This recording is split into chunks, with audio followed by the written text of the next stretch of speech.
Salam Philadelphia, kasih persaudaraan.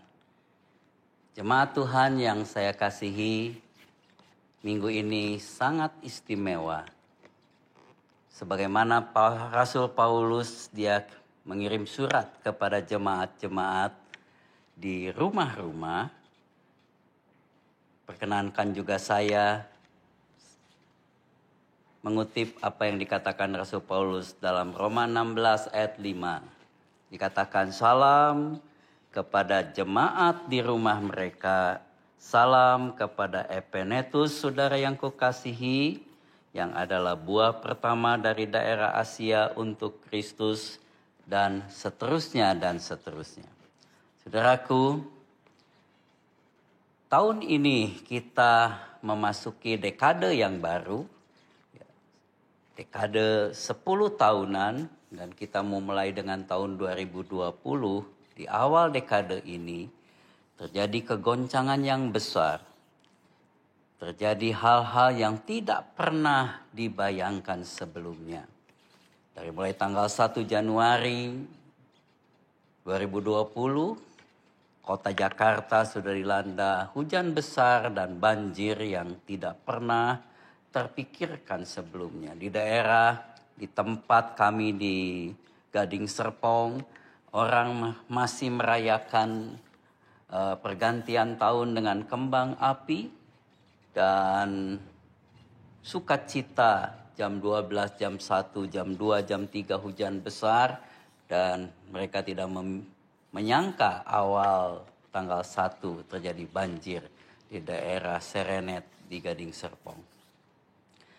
Dan lebih lagi mengejutkan, dalam kurun waktu 2-3 bulan, dunia dikejutkan dengan satu wabah penyakit yang disebut virus corona, COVID-19. Saudaraku, dalam sekejap hampir seluruh dunia sudah terinfeksi.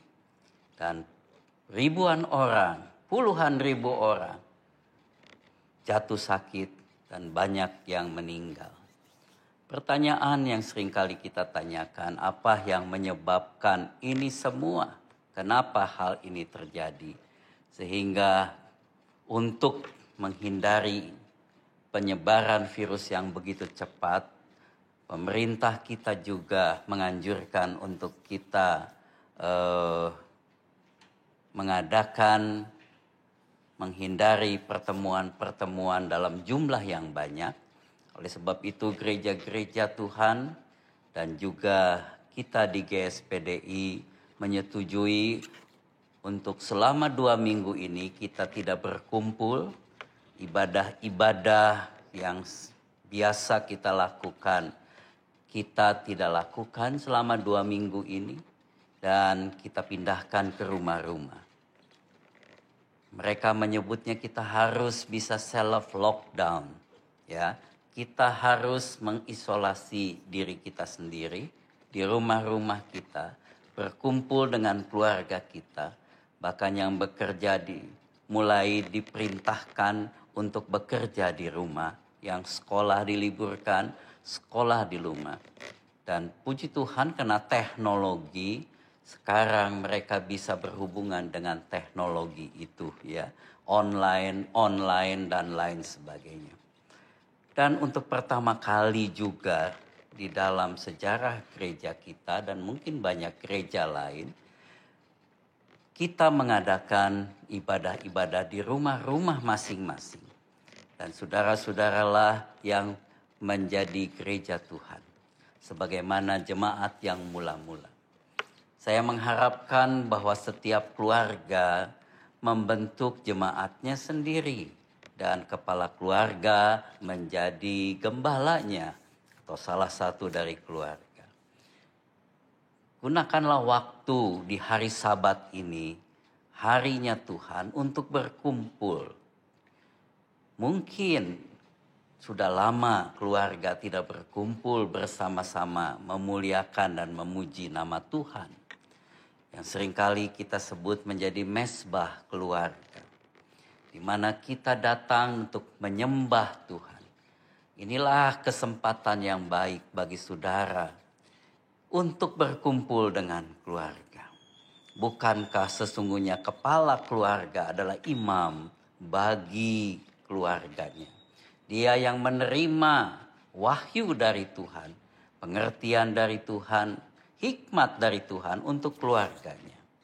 Biarlah setiap keluarga membentuk sekelompok keluarga itu untuk bisa beribadah pada hari ini.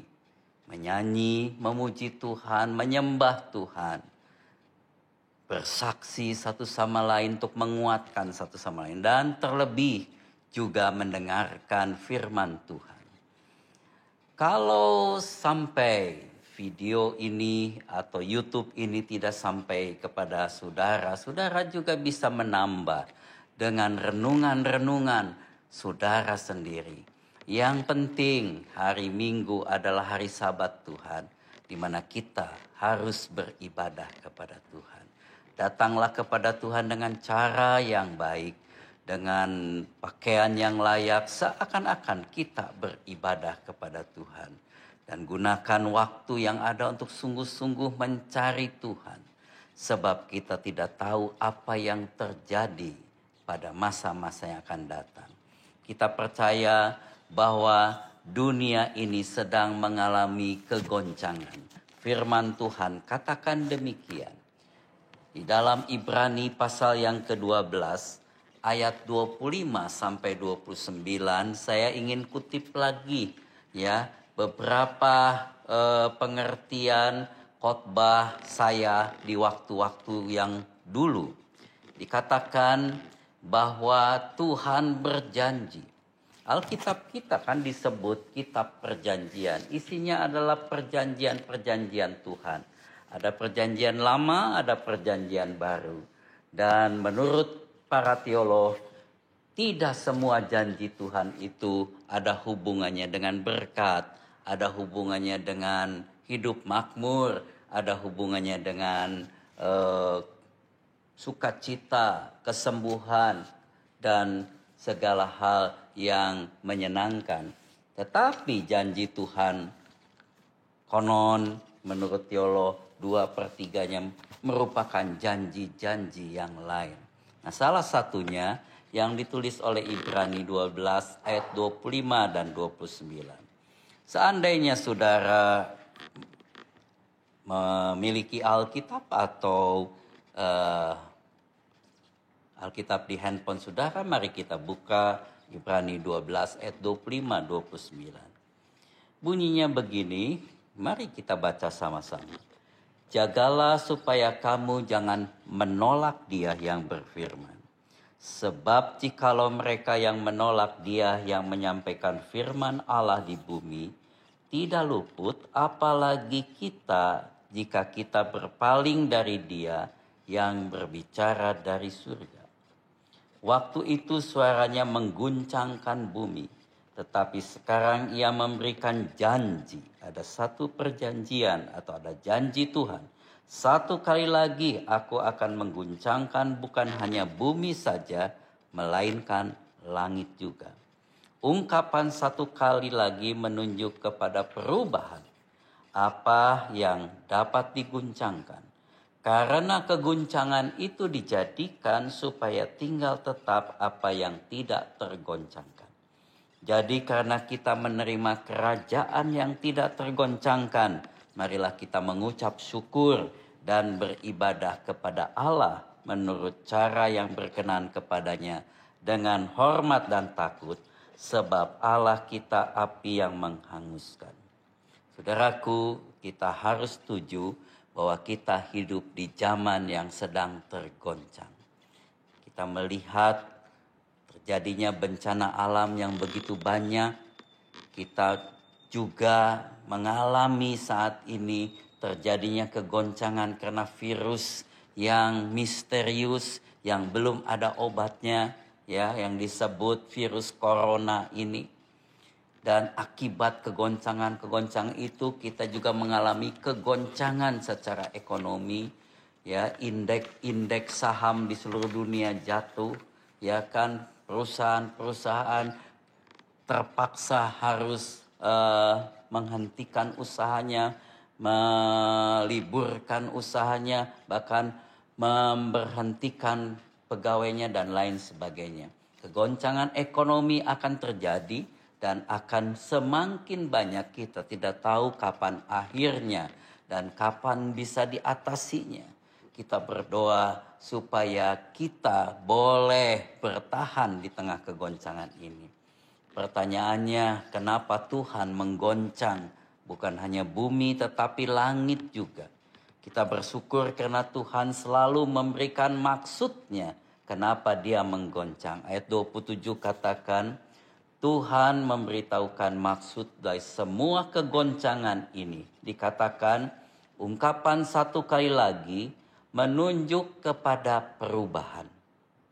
Akan apa yang dapat digoncangkan, karena kegoncangan-kegoncangan ini dijadikan supaya tinggal tetap apa yang tidak tergoncangkan. Semua fondasi yang tidak kuat akan tergoncangkan. Kekuasaan, keuangan, kekayaan, kesehatan, keluarga, moral, dan lain sebagainya akan tergoncang. Kalau begitu, apa yang tidak tergoncang? Alkitab katakan supaya muncul yang tidak tergoncang. Nah, apa yang tidak tergoncang? Alkitab menerangkan kembali apa yang tidak tergoncang. Ayat ke-28 dikatakan, yang tidak tergoncang adalah kerajaan Allah. Kerajaan Allah lah yang tidak tergoncangkan. Kalau begitu, alangkah pentingnya kita mengerti di mana atau apa kerajaan Allah itu. Tuhan Yesus datang ke muka bumi, di dalam firman Tuhan katakan, dia datang untuk menebus salah dan dosa kita.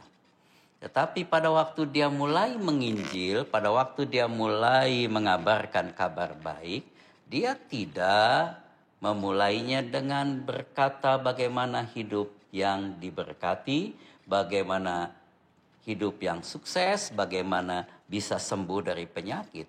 Tetapi Markus 1 ayat 15 katakan, pada waktu Yesus mulai menginjil, pada waktu Yesus mulai mengabarkan kabar baik, dia katakan waktunya sudah genap.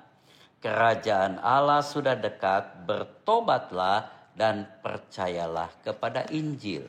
Dia mengabarkan kabar baik itu tentang kerajaan Allah yang sudah datang. Tujuan Tuhan Yesus datang ke dunia ini adalah membawa kerajaan Allah. Sehingga manusia-manusia yang tinggal dalam dunia yang gelap ini bisa beralih kepada kerajaan Allah. Dan setelah tugas Tuhan selesai, dia mati di kayu salib dan bangkit pada hari yang ketiga, mengalahkan dosa, mengalahkan iblis, mengalahkan maut. Ya, Tuhan tidak langsung naik ke sorga. Alkitab masih menuliskan beliau masih ada 40 hari Tuhan Yesus di muka bumi. Tidak cepat-cepat naik ke sorga. Apa saja yang Tuhan Yesus lakukan selama 40 hari itu? Apa saja yang dia kerjakan selama 40 hari itu? Sebab apa yang dia kerjakan 40 hari di tugasnya yang sudah selesai, di kayu salib dia katakan sudah selesai, tetapi dia masih tinggal 40 hari di dunia ini, pasti ada sesuatu yang penting. Puji Tuhan, Kisah Rasul 1 ayat 3 katakan kepada mereka, Yesus menunjukkan dirinya setelah penderitaannya selesai, dan dengan banyak tanda ia membuktikan bahwa ia hidup. Sebab selama 40 hari ia berulang-ulang menampakkan diri dan berbicara kepada mereka tentang kerajaan Allah. Jadi Tuhan berulang-ulang menekankan pentingnya kita mengerti tentang kerajaan Allah. Saudaraku, tempat yang terguncang menyebabkan kita khawatir, kita takut. Kalau tanah di tempat saya itu terguncang, pasti timbul khawatir. Segala sesuatu yang menggoncang, menimbulkan ketakutan. Seperti virus corona ini sekarang telah mendatangkan ketakutan kemana-mana. Ya, bahkan orang-orang yang pintar, yang berpengetahuan, yang kaya, yang punya kedudukan, semuanya mengalami ketakutan. Kekhawatiran akan terjadi begini. Bahkan diterangkan bahwa virus ini sangat rentan kepada mereka yang sudah umur 60 ke atas. Maka kami yang di atas 60 merasa ketakutan. Dan banyak hal yang ada di WhatsApp. Semuanya membuat kengerian dan ketakutan. Saudaraku, Yesus katakan jangan kamu takut. Jangan kamu khawatir. Burung saja dipelihara. Bunga saja dihiasi. Artinya ada pemeliharaan Tuhan. Jangan kamu khawatir akan hari esok. Sebab Tuhan memegang hari esok. Tetapi Tuhan kasih tahu bagaimana caranya tidak takut dan khawatir. Dikatakan carilah lebih dahulu kerajaan Allah dan kebenarannya. Maka sekaliannya itu akan ditambahkan kepadamu.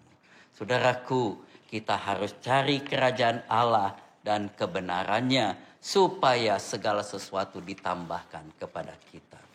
Di dalam doa yang Tuhan Yesus ajarkan, doa Bapa kami, Tuhan mengajarkan kita minta kerajaan Allah itu turun.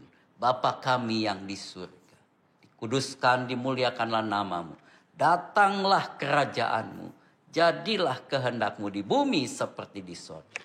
Sebelum kita meminta rezeki, meminta hal-hal untuk kepentingan kita, Tuhan mengajar kita, engkau harus minta kerajaan Allah turun. Sebab di kerajaan Allah itulah kita bisa bertahan di tengah kegoncangan ini.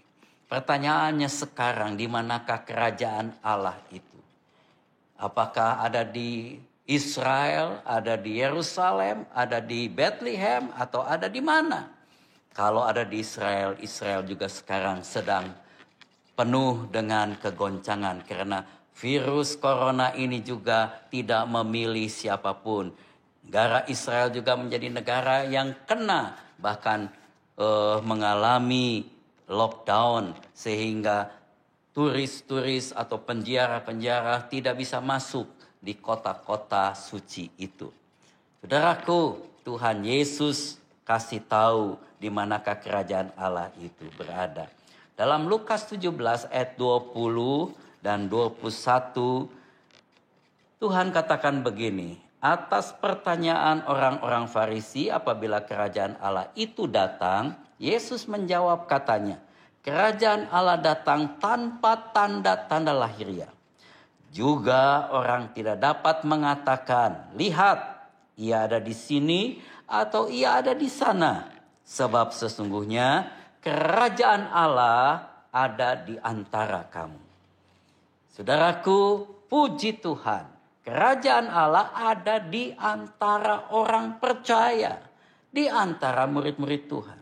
Dan kalau saya bicara di antara, itu mesti ada dua pihak. Ya, di antara itu selalu ada dua pihak. Dan kalau kita bicara dua pihak, kita teringat apa yang Yesus katakan dalam Matius 18 ayat 20.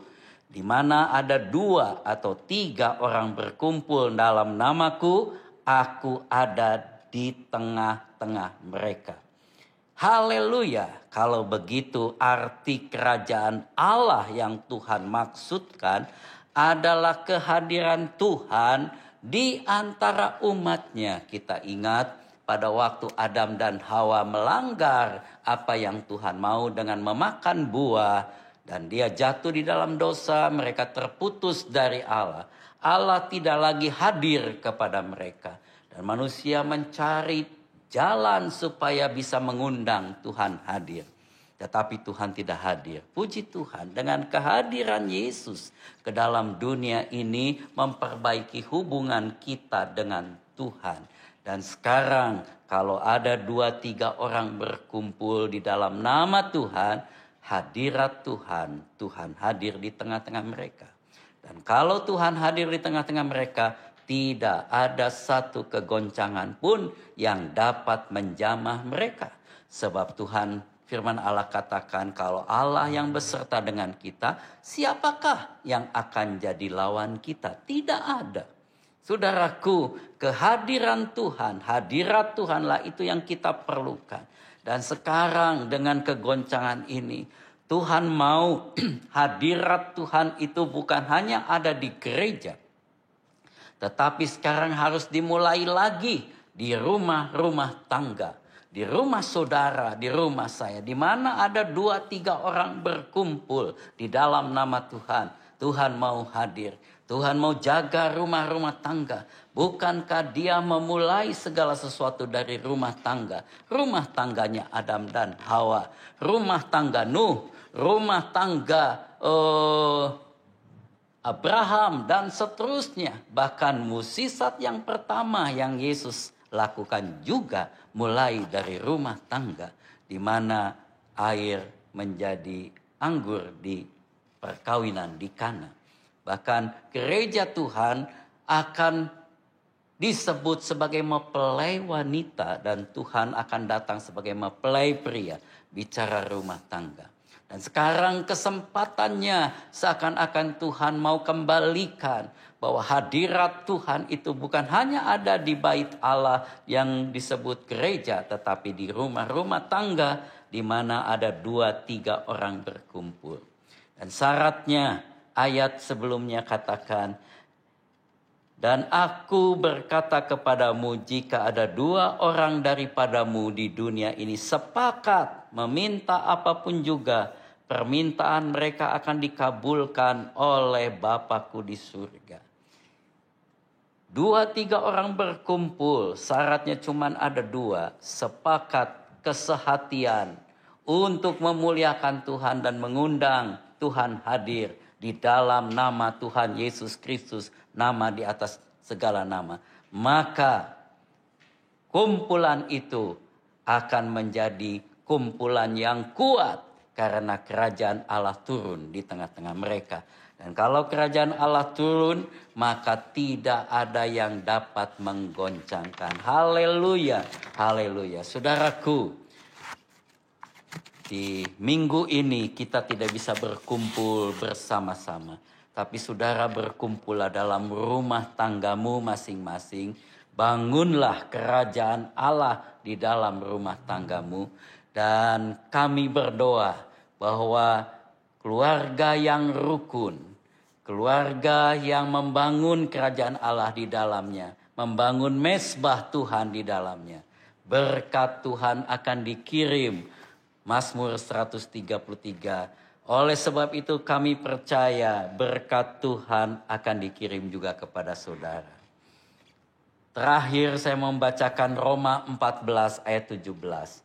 Apa sih yang dimaksud dengan kerajaan Allah itu? Roma 14 ayat 17 katakan, sebab kerajaan Allah bukanlah soal makanan dan minuman, tapi soal kebenaran. Dan kebenaran itu adalah firman Tuhan. Bukan kebenaran WhatsApp. Bukan kebenaran berita-berita dari dunia ini. Tapi kebenaran firman Tuhan yang saudara dan saya harus percaya. Damai sejahtera dan sukacita oleh Roh Kudus. Kiranya kebenaran dan Roh Kudus itu memenuhi kehidupan kita. Sebab di mana ada kebenaran, ada kemerdekaan. Di mana ada Roh Kudus, ada kekuatan yang baru. Akhirnya saudaraku, saya sebagai gembala saudara juga ingin mengatakan janji Tuhan dalam Yeremia 33 ayat 6 dikatakan begini. Sesungguhnya aku akan mendatangkan kepada mereka kesehatan dan kesembuhan. Dan aku akan menyembuhkan mereka dan menyingkapkan kepada mereka kesejahteraan dan keamanan yang berlimpah-limpah. Yang percaya katakan amin. Dan doa, saya akan berdoa juga seperti 3 Yohanes pasal yang terakhir. 3 Yohanes, saya buka dulu 3 Yohanes.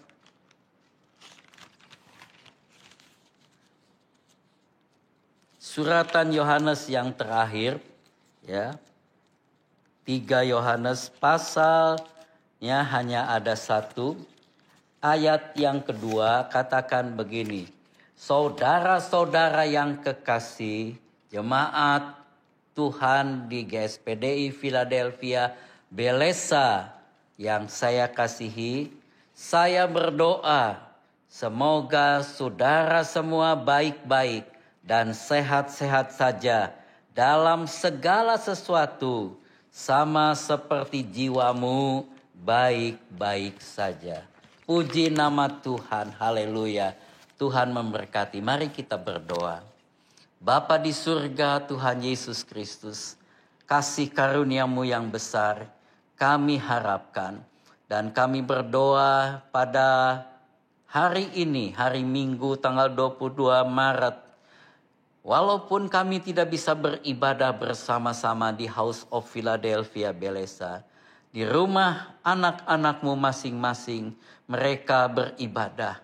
Kami mendoakan dan memberkati mereka supaya mereka sehat-sehat jasmani dan rohaninya.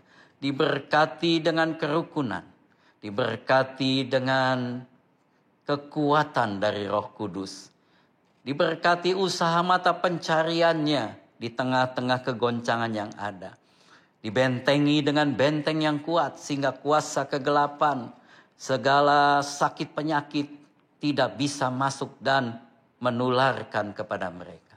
Tuhan menyertai anak-anakmu sehingga di masa-masa mereka berdiam diri di dalam rumah-rumah mereka, mereka boleh mencari Tuhan dan lebih dekat kepadamu. Kami berdoa kiranya pemerintah mampu mengatasi segala persoalan bangsa kami ini dengan hikmat dari Tuhan. Dan seluruh rakyat Indonesia bersatu hati melawan virus corona ini. Sehingga Indonesia bisa keluar dari persoalan yang besar ini dengan segera. Tuhan campur tangan. Kasih karuniamu kami harapkan bagi bangsa kami, bagi bangsa-bangsa di seluruh dunia ini. Terima kasih buat kemurahan-Mu yang besar. Kami memberkati seluruh saudara kami. Turunlah kasih karunia dari Allah Bapa, Allah Anak dan Roh Kudus. Di dalam nama Tuhan Yesus Kristus. Berkat anugerah dari Bapa, kasih sayang Yesus persekutuan Roh Kudus menjadi milik saudara mulai saat ini sampai selama-lamanya. Dalam nama Tuhan Yesus Kristus. Haleluya. Amin. Tetap semangat. Tuhan memberkati.